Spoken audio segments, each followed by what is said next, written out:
ಯಾವಾಗ ನೀನು ಈ ಥರ ನಿನ್ನ ಜೀವನ ನಿನ್ನ ಎಲ್ಲ ಖುಷಿನ ಹೇಗೆ ಒಬ್ಬ ಅಪರಿಚಿತ ವ್ಯಕ್ತಿ ಮೇಲೆ ಇಡ್ತೀಯ.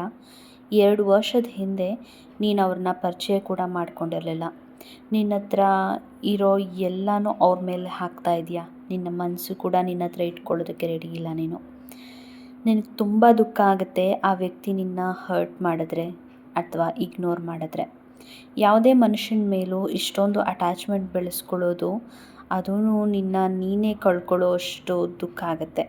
ಅದಕ್ಕೆ ನಿನ್ನ ಭವಿಷ್ಯನ ನೋಡ್ಕೋಬೇಕು ನೀನೇ. ಈ ವರ್ತನೆಯನ್ನು ಸುಧಾರಣೆ ಮಾಡ್ಕೊ. ಕಿಚನ್ನಲ್ಲಿ ಕೆಲಸ ಮಾಡೋದು, ಕಿಚನ್ ನೋಡ್ಕೊಳ್ಳೋದು, ಮನೆ ನೋಡ್ಕೊಳ್ಳೋದು, ಮನೆಯ ಪ್ರತಿ ವಸ್ತುವಿನ ಬಗ್ಗೆ ಗಮನ ಕೊಡೋದು ಮನೆಯ ಪ್ರತಿ ಮಹಿಳೆ ಹಾಗೂ ಪ್ರತಿ ಪುರುಷನ ಜವಾಬ್ದಾರಿ. ಇದರಲ್ಲಿ ನಾಚಿಕೆ ಆಗುವಂಥದ್ದು ಏನೂ ಇಲ್ಲ. ಮದುವೆ ಆದರೆ ಗಂಡ ಹೆಂಡತಿ ಜೊತೆಗೆ ಇದ್ದು ಮನೇನ ನಡೆಸ್ತಾರೆ. ಯಾರೇ ಸಂಬಂಧಿಕರು ಗಂಡ ಹೆಂಡತಿ ನಡುವೆ ಬಿರುಕು ಮೂಡಿಸೋಕೆ ಪ್ರಯತ್ನ ಮಾಡ್ತಿದ್ದಾರೆ ಅಂಥವ್ರನ್ನು ಯಾವತ್ತೂ ಮನೆಗೆ ಬರೋದಕ್ಕೆ ಬಿಡಬೇಡ. ಇಂಥವರಿಂದ ನಿಮ್ಮ ಮನೆಯ ಶಾಂತಿ ಹಾಳಾಗುತ್ತೆ. ಇಂಥವರನ್ನೆಲ್ಲ ದೂರ ಇಡು.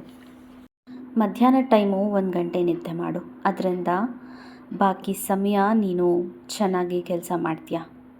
ಕೆಲಸ ಮಾಡೋದಕ್ಕೂ ಕೂಡ ಮನಸ್ಸು ಬರುತ್ತೆ. ಎಲ್ಲಾದರೂ ಇರು, ಸ್ವಲ್ಪ ಸಮಯ ರೆಸ್ಟ್ ಮಾಡು. ನಿನಗೆ ನಿನ್ನ ಮನೆ ಹಿಂದೆ ಯಾರೋ ನಿಮಗೆ ಕೆಟ್ಟದಾಗಲಿ ಅಂಥೇಳಿ ಏನೋ ಇಡ್ತಿದ್ದಾರೆ ಅಂದರೆ ನಿನ್ನ ಯೋಚನೆ ಸರಿ ಇರಬಹುದು. ಹಾಗಂತ ನೀನು ಭಯಪಡಲಿ ಅಂತ ಇದನ್ನು ಹೇಳ್ತಾ ಇಲ್ಲ.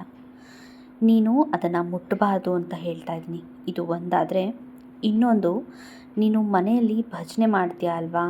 ನನ್ನ ಮುಂದೆ ಇರೋಂಥ ಉದಿನ ಮನೆ ಬಾಗಿಲಿಗೆ ಸ್ವಸ್ತಿಕೆ ಬರಿ. ಯಾರೇ ನಿನ್ನ ಮನೆ ಮುಂದೆ ಏನೇ ಇಡಲಿ, ಮನೆ ಹೊರಗಡೆ ಏನೇ ಮಾಡಲಿ, ಉದಿಯ ಹೆಲ್ಪ್ ಎಷ್ಟಾಗತ್ತೆ ಅಂದರೆ ಅದನ್ನು ಮನೆ ಒಳಗೆ ಬರೋದಕ್ಕೆ ಬಿಡೋದಿಲ್ಲ. ಏನೇ ಮನೆ ಒಳಗೆ ಬರದೇ ಇರೋ ಹಾಗೆ ನೋಡ್ಕೊಳ್ಳುತ್ತೆ. ಉದಿ ಇದೆ ಅಂತ ಅಂದರೆ ಅಲ್ಲಿ ನಾನೇ ಇದ್ದೀನಿ ಅಂತ ಅರ್ಥ. ನಿನ್ನ ಹತ್ರ ನಾನಿದ್ದೀನಿ ಅಂದರೆ ನೀನು ಭಯ ಪಡೋ ಅಗತ್ಯ ಇಲ್ಲ, ಟೆನ್ಷನ್ ಆಗೋ ಅಗತ್ಯ ಇಲ್ಲ. ಆದರೆ ಯಾರಾದರೂ ಇಂಥ ಕೆಲಸ ಮಾಡ್ತಿದ್ದಾರೆ ಅಂತ ನಿನಗೆ ಗೊತ್ತಾಗ್ತಿದೆ ಅಂದರೆ ಅದು ನನ್ನ ಕೃಪೆ ಅನ್ನೋದನ್ನು ನೆನಪಲ್ಲಿಟ್ಕೊ. ಧ್ಯಾನಿಸಿ ದಟ್ಟಿಸಿ ನೋಡೋದನ್ನು ಕಲ್ತ್ಕೊ. ಆಗ ನಿನಗೆ ಗೊತ್ತಾಗುತ್ತೆ ನಮ್ಮ ಮನೆಯ ಹೊರಗಡೆ ಯಾರು ಇದನ್ನು ಮಾಡ್ತಿದ್ದಾರೆ ಅಂತ. ಹಾಗೆ ಹೊರಗಡೆ ಊಟ ಮಾಡೋದನ್ನು ಕಡಿಮೆ ಮಾಡು. ಹೊರಗಡೆ ಆಹಾರ ನಿನ್ನ ದೇಹನ ಹಾನಿ ಮಾಡ್ತಾ ಇರೋದಂತೂ ಖಂಡಿತ. ಇವಾಗ ನಿನ್ನ ಬಾಯಿಗೂ ಕೂಡ ಟೇಸ್ಟ್ ಸಿಗದೆ ಇರೋ ಹಾಗೆ ಮಾಡಿದೆ. ಸುಮ್ಮನೆ ದುಡ್ಡು ಯಾಕೆ ವೇಸ್ಟ್ ಮಾಡ್ತೀಯಾ. ಹೊರಗಡೆ ತಿನ್ನೋದನ್ನು ಬಿಡು. ಅದೇ ನಿನಗೆ ಒಳ್ಳೆಯದು. ಯಾವಾಗಲೂ ಖುಷಿಯಾಗಿರು, ನಗ್ನಗ್ತಾ ಇರು. ಇವತ್ತು ಖಂಡಿತವಾಗ್ಲೂ ನನ್ನ ಸಚ್ಚರಿತೆಯನ್ನು ಕೇಳು. ಹಾಗೆ ಸ್ವಲ್ಪ ಸಮಯ ರೆಸ್ಟ್ ಮಾಡು.